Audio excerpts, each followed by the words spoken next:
ముందున్నటువంటి 2014-19లో ఉన్నటువంటి టీడీపీ ప్రభుత్వం ఫీజు రియంబర్స్మెంట్ బకాయిల్ని సుమారుగా సంవత్సరంకి పైగా రిలీజ్ చేయకుండా విద్యార్థులను కానీ కాలేజెస్ని కానీ ఇబ్బంది పెట్టేటువంటి పరిస్థితుల్లో జగన్మోహన్ రెడ్డి గారు వచ్చిన తర్వాత మొదటి సంవత్సరం 2019లో COVID-19 అనే పేరుతో ఈ ప్రపంచమంతా కూడా ఇబ్బంది పడతా ఉన్న క్రమంలో ఆయన 2019లో ముఖ్యమంత్రి అయిన తర్వాత ఏకంగా టీడీపీ గవర్నమెంట్ పెట్టినటువంటి ప్రతి పైసాని కూడా 1880 కోట్లని 2020 ఏప్రిల్ 28వ తారీఖున ఆయన రిలీజ్ చేసినటువంటి పరిస్థితి. కూటమి ప్రభుత్వం అంతకుముందు టీడీపీ ప్రభుత్వం పెట్టినటువంటి 1880 కోట్లని కంప్లీట్గా సింగిల్ డేలో ప్రతి కాలేజీకి కూడా రిలీజ్ చేసినటువంటి పరిస్థితి.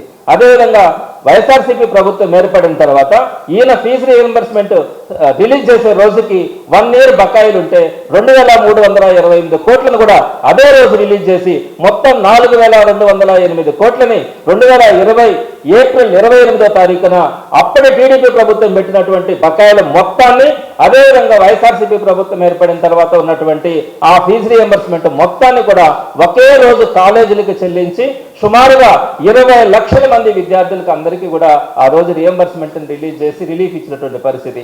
ఆ రోజు నుంచి కూడా 2020 ఏప్రిల్ నుంచి కూడా జగన్మోహన్ రెడ్డి గారు తీసుకున్నటువంటి నిర్ణయం ప్రకారం ఈ ఫీజు రియంబర్స్మెంట్ నేరుగా కాలేజీలకి చెల్లించకుండా బాధ్యత ఏర్పడతా ఉందన్న ఆలోచనతో ఏదైతే విద్యార్థులు ఉన్నారో విద్యార్థుల తల్లి అకౌంట్లో ఆ ఫీజు మొత్తాన్ని రెమిట్ చేసి వారు వెళ్ళి కాలేజీలకి ఫీజు క్లియర్ చేసుకునే పద్ధతిలో ఆ ఫీజు రియంబర్స్మెంట్ మొత్తాన్ని కూడా తల్లి అకౌంట్లో వేసే పద్ధతిని జగన్మోహన్ రెడ్డి గారు తీసుకొని వచ్చి ఆ రోజు నుంచి కూడా ఏదైతే టీడీపీ ప్రభుత్వం పెట్టినటువంటి మొత్తం బకాయిలను కానీ జగన్మోహన్ రెడ్డి గారి ప్రభుత్వం వచ్చిన తర్వాత ఈ నిర్ణయం తీసుకున్నప్పటి దాకా కూడా ఉన్నటువంటి బకాయిల్ని మొత్తం చెల్లించిన తర్వాత ఆయన ఒక నిర్ణయం తీసుకొని డైరెక్ట్గా పేరెంట్ అకౌంట్లో తల్లి అకౌంట్లో ఈ అమౌంట్ని ట్రాన్స్ఫర్ చేయాలన్న ఆలోచనతో 2020 ఏప్రిల్ నిర్ణయం తీసుకోవడం కూడా జరిగింది.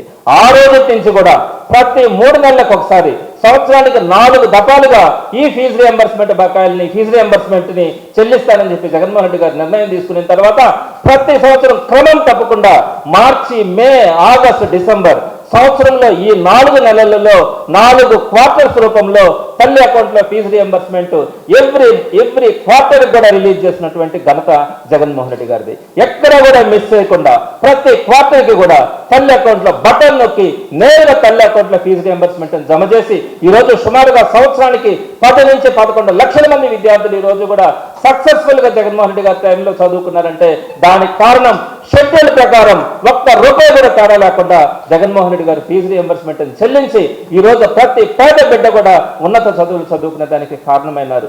అయితే ఈ కూటమి ప్రభుత్వం వచ్చిన తర్వాత అటు ఫీజు రియంబర్స్మెంట్ విషయంలో కానీ ఇటు వసతి దీవెన అంటే మెయింటెనెన్స్ ఫీజు ఈ రెండింటినీ కూడా ఈ రోజు తొంగలో తొక్కినటువంటి పరిస్థితి ఏర్పడతా ఉంది.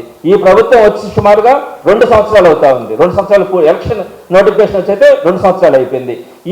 దీని ప్రకారం గవర్నమెంట్ తీసుకున్నటువంటి 4 క్వార్టర్ల పద్ధతిలో కనుక ఇవ్వాల్సి ఉంటే 2024 మార్చి నుంచి 2026 మార్చి దాకా మొత్తం 9 క్వార్టర్లు. ఈ 2 సంవత్సరాలలో ఆ మార్చి నుంచి ఈ మార్చి దాకా 9 క్వార్టర్స్ ని వీళ్ళు రిలీజ్ చేయాల్సింది. ఒక్కొక్క క్వార్టర్ కావాల్సినటువంటి అమౌంట్ 700 కోట్ల రూపాయలు. మొత్తం ఈ 9 క్వార్టర్లకు సంబంధించి సుమారుగా 6300 కోట్ల రూపాయలని ఈ 2 సంవత్సరాల్లో వీళ్ళు రిలీజ్ చేయాల్సింది. అదేవిధంగా ఇప్పుడు 2026-27 ఈ సంవత్సరం కూడా బడ్జెట్ పెట్టినారు.